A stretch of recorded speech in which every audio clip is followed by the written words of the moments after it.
Intellectual curiosity is one of the hallmarks of a scholar and of a scientist.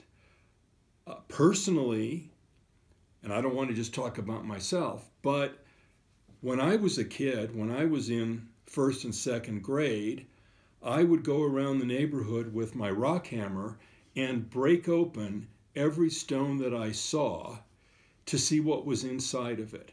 Because I was sort of born as a scientist. And then later on, when I was in middle school, I would sit out at night, bundled up in the Midwest, looking for meteor showers and tracing the path of meteors across the sky.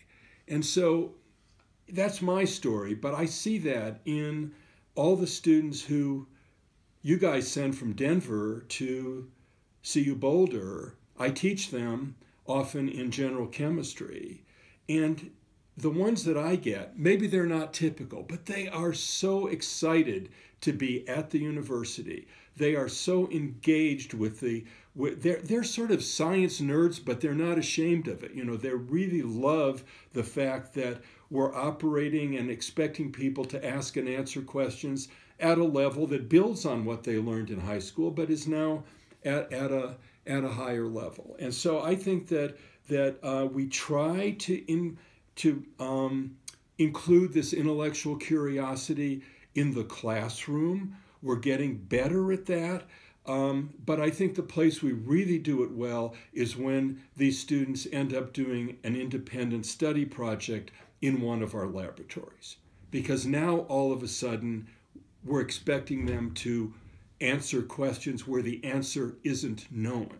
They're not trying to reproduce somebody else's correct answer to a problem. We don't know the answer, and we're interrogating some kind of a chemical or biological or physical system.